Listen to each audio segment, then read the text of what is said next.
নমস্কাৰ, সকলোকে মণ্ডল জিএছ চেনেললৈ স্বাগতম জনাইছো।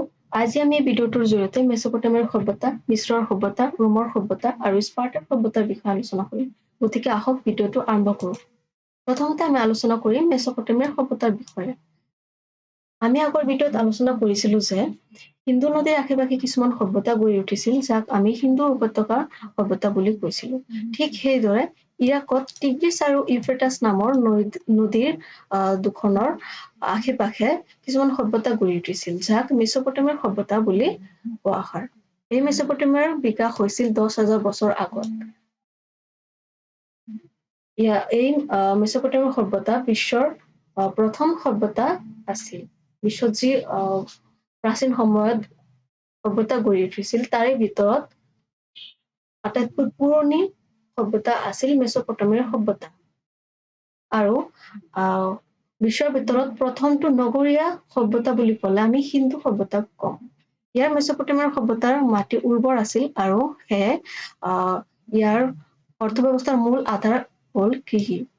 আৰু এই মেচপটেমিয়াৰ সভ্যতাৰ মন্দিৰবোৰক জিগুতৰ বুলি কোৱা হৈছিল। এই সভ্যতাক আকৌ 4টা ভাগত বিভক্ত কৰা হৈছে: চুমেৰিয়ানৰ সভ্যতা, বেবিলনৰ সভ্যতা, চিৰিয়াৰ সভ্যতা আৰু কেলট্ৰিয়াৰ সভ্যতা। এই মেচপটেমিয়াৰ সভ্যতাৰ বিনাশ কৰিছিল আলেকজাণ্ডাৰক, যাক চিকন্দৰ বুলিও জনা যায়।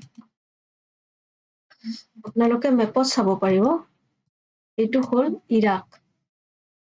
ইৰাকত এইটো আপোনাৰ হ'ব টিগ্ৰিছ নদী আৰু ইফালে হ'ব আপোনাৰ ইউফ্ৰেটাছ নদী।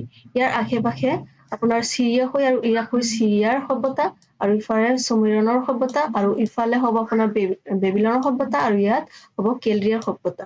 এই বেবিলনতে আপোনাৰ হেংগিং গাৰ্ডেন বা ওলমি থকা বাগিচা আছে। যিহেতু এই ওলমি থকা বাগিচা ওলমি থকা নাই, হ'লেও ইয়াৰ ডিজাইন ওলমি থকাৰ নিচিনা, সেয়ে ইয়াক হেংগিং গাৰ্ডেন বুলি কোৱা হয়। আৰু যিহেতু আলেকজাণ্ডাৰ বা চিকন্দৰে এই মেচপটেমিয়াৰ সভ্যতা বিনাশ কৰিছিল, সেই বেবিলনতে গৈ আলেকজাণ্ডাৰৰ মৃত্যু হৈছিল আৰু তাতে আলেকজাণ্ডাৰৰ সমাধি স্থাপন কৰা হৈছে। এতিয়া আমি চাওঁ মিশ্ৰৰ সভ্যতা।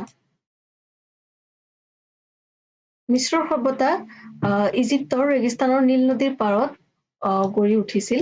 ইয়াৰ ৰজাৰ নাম আছিল ফিৰন। ইয়াতে পিৰামিড, মমি, সূৰ্যৰ কেলেণ্ডাৰ, ৰসায়ন শাস্ত্ৰ এইবিলাকৰ বিকাশ হৈছিল। আৰু এই মিশ্ৰৰ যি গিজাৰ পিৰামিড, সেই পিৰামিড প্ৰসিদ্ধ সকলোৱে জানে, আৰু ইয়াৰ বিকাশ হৈছিল 3100 বছৰ আগত। এইটো আপোনাৰ নীল নদী, আৰু ইয়াত আপোনাৰ হৈ যাব গিজাৰ, ইয়াত আপোনাৰ মিশ্ৰ সভ্যতা গঢ়ি উঠিছিল। এতিয়া আমি চাওঁ ৰোমৰ সভ্যতা। ৰোমৰ সভ্যতা গঢ়ি উঠিছিল ইটালীত। ইয়াৰ ভূমধ্য সাগৰত আধিপত্য আছিল, আৰু এই ৰোমৰ সভ্যতা আটাইতকৈ বিকশিত সভ্যতা আছিল। যি প্ৰাচীন কালত যিবোৰ সভ্যতা গঢ়ি উঠিছিল, সেই সভ্যতাৰ ভিতৰত আটাইতকৈ বিকশিত সভ্যতা আছিল ৰোমৰ সভ্যতা।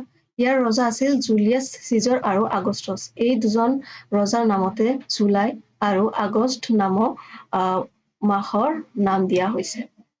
এই ৰজাৰ নামত জুলিয়াছ চিজাৰৰ নাটকখন উইলিয়াম শ্বেক্সপিয়াৰে ৰচনা কৰিছে। এইটো হ'ল আপোনাৰ ৰোম। যিটো ইংৰাজীত এটা কথা আছে, Rome was not built in one day. এতিয়া আমি চাওঁ আকৌ স্পাৰ্টাৰ সভ্যতা। স্পাৰ্টাৰ সভ্যতা যিহেতু আপোনালোকৰ কিছুমানে চাইছে হয়তো এই মুভিখন স্পাৰ্টাৰ। এই স্পাৰ্টাৰ সভ্যতা প্ৰসিদ্ধ আছিল সাহসী সৈনিকৰ বাবে। এই সাহসী সৈনিকে 300 সৈনিকে একেলগে 2000 সৈনিকক পৰাস্ত কৰিছিল। আৰু এই স্পাৰ্টাৰ যিজন ৰজা আছিল, তেখেতৰ নাম আছিল লিঅ'নাৰ্ডিছ। আৰু পৰৱৰ্তী সময়ত জৰ্কছিছ নামৰ ৰজাজনৰ হাতত এই স্পাৰ্টা পৰাস্ত হৈছিল। গতিকে ভিডিঅ'টো আজি ইমানতে সামৰণি মাৰিলো। আমি নেক্সট ঐতিহাসিক কালৰ বিষয়ে আৰম্ভ কৰিম। গতিকে ধন্যবাদ।